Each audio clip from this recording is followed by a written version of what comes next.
que é o amor entre um homem e uma mulher. É importante, quando a gente está falando de educação, a gente tem que pensar aonde a gente quer chegar. Então, quando a gente vai falar sobre, por exemplo, alimentação infantil, a gente tem que pensar bem aonde eu quero chegar. Eu quero chegar que seja um adolescente, um adulto que coma de tudo, que seja capaz de utilizar bem os talheres, que consiga comer num tempo adequado, que consiga comer no local adequado. Então aqui a gente vai pensar bem, aonde eu quero chegar? Quando eu tô falando de namoro, eu tô falando do relacionamento entre duas pessoas, né?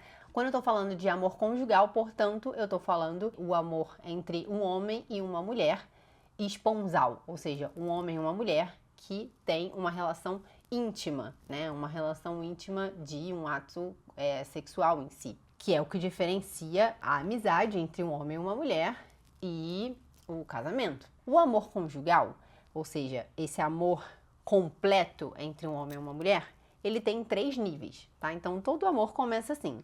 O primeiro é a atração física, ou seja, ele é o nível mais básico, né, do amor conjugal.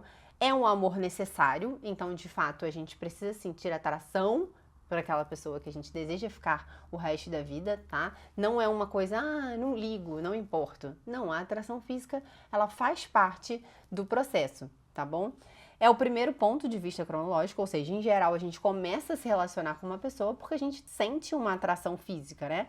Mas é uma atração superficial, ou seja, uma atração física por alguém não sustenta uma relação por muito tempo, ou seja, não adianta eu casar com uma pessoa que eu acho super bonita se todo o resto não existe. O segundo nível de amor conjugal é a atração afetiva, ou seja, seria propriamente o apaixonamento. Ou seja, eu, além daquela questão física que eu sinto, eu falo, caramba, nossa, eu sinto alguma coisa ali quando eu tô perto daquela pessoa, uma coisa diferente. Eu tô atenta ao modo de ser dessa pessoa, às qualidades do seu caráter, eu percebo se é uma pessoa sincera, uma pessoa estudiosa, uma pessoa generosa, uma pessoa amadurecida, uma pessoa que em geral é alegre, simpática, né? Então eu tô ali vendo como que é o caráter dele, né, ou dela. E leva a querer a gente conversar, a gente ficar junto, a querer contar as nossas coisas. É próprio um momento de muita amizade entre os dois, né? Que eu começo de fato, a me entrelaçar com aquela pessoa. Em geral, a gente se interessa pelas mesmas coisas, a gente não se interessa pelas mesmas coisas, ou seja, a gente gosta ali de estar junto, né? Mas, ao mesmo tempo, ainda não é um amor em que eu aceito os defeitos do outro. Na verdade, nesse momento, eu nem sou capaz de enxergar muitos defeitos do outro. Eu só tô conseguindo ver coisas boas. Essa pessoa, nesse momento de apaixonamento, ela pode fazer coisas sinistras que as pessoas apaixonadas não estão vendo nada. Só veem as coisas boas, né? Mas é um momento de apaixonamento, né, de amor, em que eu tô mais olhando pra mim mesma do que o outro. Ou seja, a preocupação é como eu estou me sentindo com aquela pessoa. O que aquela pessoa está me trazendo de benefícios. Então é realmente uma parte muito sensitiva, muito de fato afetiva. O terceiro nível de amor conjugal é aquele em que a gente quer aquela pessoa como ela é. Ou seja, a gente conhece os defeitos dela, conhece as dificuldades dela e ainda assim a gente quer ficar com ela. Ou seja, a gente quer, de fato, fundir a nossa vida com a dela, né? A gente quer transformar o eu em nós. Ou seja, a gente quer tudo, a gente quer dar tudo. A gente deseja ter filhos com aquela pessoa, a gente deseja ter uma vida, a gente tem um projeto em comum, a gente deseja se complicar totalmente, a gente deseja fundir tudo o que a gente pode. A gente é capaz de ver os defeitos, mas não significa que a gente quer melhorar os defeitos. Muito pelo contrário, como eu amo muito essa pessoa, eu falo, bem, eu quero estar do lado dela porque eu vou conseguir ajudar a que ela melhore nesse ponto. E esses não são defeitos que fazem com que eu não goste dela. Eu sou capaz de enxergar esses defeitos e sou capaz de dar tudo de mim para que ela seja uma pessoa melhor. Ou seja, esse momento do amor conjugal é um momento em que a gente de fato quer partilhar as alegrias, os possíveis dissabores, ou seja, que a gente sabe rir, esquecendo das nossas preocupações pessoais para atender as outras pessoas, se a gente faz as coisas com um sorriso, a gente escuta o marido, né, mostrando que a gente está preocupado, que a gente está compreendendo de fato o que está acontecendo ali, né? Nessa fase em geral, as pessoas já estão noivas, já estão quase para casar, né? Ou seja, eu já desejo estar casado com aquela pessoa. A gente passa por pequenos atritos de a gente não dar importância, ou seja, o egoísmo, ele começa a se transformar em algo que a gente quer passar por cima dele pelo bem do outro. A gente é capaz de fazer pequenas coisas e colocar o nosso amor nessas pequenas coisas para facilitar a convivência diária, para fazer daquela vida, da vida da outra pessoa, uma vida agradável. Ou seja, de fato, eu estou disposta a me gastar pelo outro. Eu estou disposta a dar tudo de mim. Dar o meu tempo, dar a minha preocupação, dar a minha oração, dar a minha inteligência, dar a minha vontade, oferecer tudo àquela pessoa. E essa autenticidade do amor, ela requer fidelidade, né? Ela requer retidão nas relações. Ou seja, eu não consigo dar tudo o que eu quero, desejar fundir a minha vida de determinada forma com uma pessoa, se não há fidelidade. Ou seja, para que eu consiga dar tudo de mim, ou seja, não sobrar nada, eu preciso conseguir me fundir completamente. Ou seja, esse amor vai ser um amor para a vida inteira.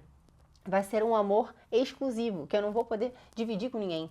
Eu vou ser fiel nas pequenas coisas do dia a dia para fazer com que esse amor cada vez cresça mais. Então, formaria um pobre conceito do amor conjugal, como ele deve fazer, quem imaginasse que diante das contrariedades, por exemplo, acabaria o carinho, acabaria o contentamento. Fala bem, diante de um problema financeiro, diante de algum percalço moral dessa pessoa, então agora não tem mais casamento, ou algo do tipo. Não, a gente está disposto a tudo por aquela pessoa, né? Então a gente, de fato, diante dessas situações, aquele sentimento que nos animava no início, ele acaba se revelando de fato qual é a própria natureza dele diante das dificuldades, ou seja, qual era de fato a minha primeira disposição, quando eu fiz o compromisso de dizer sim, de estar junto a vida inteira. Esse sim que foi dado lá no início, ele vai ser revelado diante das dificuldades, diante das facilidades, diante das alegrias, da tristeza, na saúde, na doença,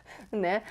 Então, em todas essas circunstâncias. E, de fato, é um amor que vai se transformando num amor muito profundo e nobre, num amor que, de fato, é mais poderoso que a morte. Ou seja, de fato, caramba, eu sou capaz de dar tudo. O amor que é o ápice, qual é a nossa meta de relacionamento conjugal de uma mulher para com um homem? Ele tem 4 notas, ou seja, ele é um amor que ele é plenamente humano. O que eu quero dizer com isso? O homem, ele é feito de corpo e alma. Então, quando eu me relaciono com o homem, eu como mulher relaciono com o homem, eu não estou me relacionando só os meus corpos. Eu preciso me relacionar com a alma da outra pessoa.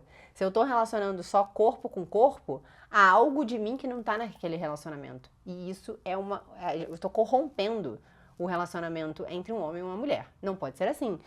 É necessário uma fusão dos corpos, na verdade, ela reflete uma fusão de almas, e é necessário ser assim. Não pode ter uma quebra ali. O ponto 2, o amor humano é um amor total, ou seja, ele é um amor para a vida inteira, é um amor que engloba a vida inteira, engloba o seu aspecto social, transcendente, financeiro, ou seja, é um amor sem reservas, um amor sem cálculos, um amor entre duas pessoas que, ao mesmo tempo que são duas pessoas separadas, ao mesmo tempo elas passam a ser uma única coisa, quando a gente decide se casar, quando a gente decide se comprometer totalmente com a vida de outra pessoa. Ou seja, o amor conjugal entre um homem e uma mulher através do casamento é um amor que nos chama a complicar a vida, de fato, porque ele é um amor total. O amor humano é um amor fiel e exclusivo, como a gente dizia. Não tem como eu amar uma pessoa dessa forma até a linha B, né? Não tem como. Não tem como. Até a letra B a gente se ama, depois não. Então é como se eu estivesse dando um presente pra alguém e falo, bem, daqui a pouco você me devolve? Não, não dá. A gente precisa amar essa pessoa para o resto da vida e é um amor que é exclusivo. Ou seja, é um amor de um homem e uma mulher com esse homem e os dois somente. E é um amor fiel não só em relação a um relacionamento com outra pessoa, mas é um amor fiel que ele se traduz na vida ordinária, né? Então, aquilo que a gente dizia, aquele desejo inicial que se traduz na vida ordinária. E por último, o amor humano conjugal é um amor fecundo, Ou seja, ele é um amor tão intenso que funde a alma através dos corpos e os dois são capazes de doar-se tanto e tem tanta fidelidade, tanta exclusividade, tanta totalidade, que é um amor fecundo, ou seja, é um amor que é capaz de dar origem a uma nova vida. Não há nenhum outro tipo de relação humana que dê origem a uma nova vida. Ou seja, uma nova vida surge de um amor humano conjugal dessa maneira como ele deve ser, né? Então, de fato, o relacionamento conjugal, ele tem duas notas, ou seja, ele é unitivo, ou seja, ele serve para os dois se unirem e, ao mesmo tempo, ele é um relacionamento procriativo, ou seja, ele dá origem a uma nova vida. Tá, tudo bem, Sam, você está aqui falando de uma coisa super... Eu quero saber sobre o namoro entre os adolescentes, né? Então, a gente já foi adolescente, né? A gente sabe o que se passa dentro de nós na adolescência. A gente tá cheio de hormônio, a gente tá ali querendo saber como que a gente faz para lidar com tudo isso que tá ali dentro. A nossa parte afetiva, a nossa parte sensível, tá de fato à flor da pele, né? A gente tá olhando para esse lugar, né? Esse lugar nos chama muito forte, né? Mas a gente não pode esquecer para o que o amor humano foi chamado. Ou seja, a gente não pode deixar que toda essa bomba de hormônio, tudo isso que eu desejo fazer, faça com que eu deixe de perceber o outro, ou seja, deixe de perceber o tamanho do amor humano. Ou seja, eu não posso deixar me enganar por essas questões sensíveis e esquecer que eu estou diante de uma coisa sagrada, de uma coisa muito grande, de uma coisa tão grande que pode dar origem a uma nova vida.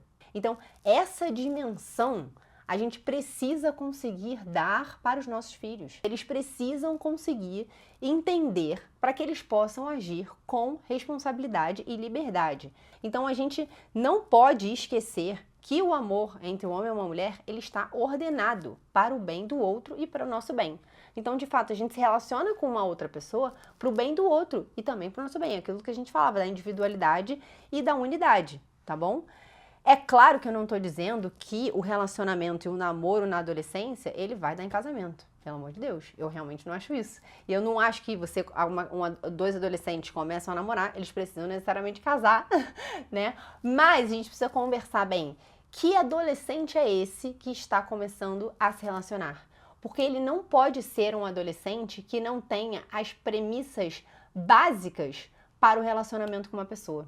Então, na verdade, a gente tem que ir educando os nossos filhos para que eles possam desenvolver o seu caráter e sejam capazes de se conhecer, para que eles tomem posse de si e possam, portanto, se relacionar com outra pessoa. A gente tem que tomar posse de quem a gente é para que a gente possa se relacionar com o outro. Se eu não sei quem eu sou, quais são os meus impulsos, como é que eu lido com eles, como que eu vou me relacionar com outra pessoa? Ou seja, eu não sou capaz de olhar para o outro e ver que do outro lado há uma pessoa e não um objeto que está ao meu bel prazer. Mas para que um adolescente consiga perceber que há uma pessoa do outro lado, ele precisa primeiro se identificar como uma pessoa. Gostou desse vídeo? Ele faz parte de uma das aulas que temos na comunidade Samia Marcili. Se quiser ter acesso ao conteúdo, clica no link da descrição.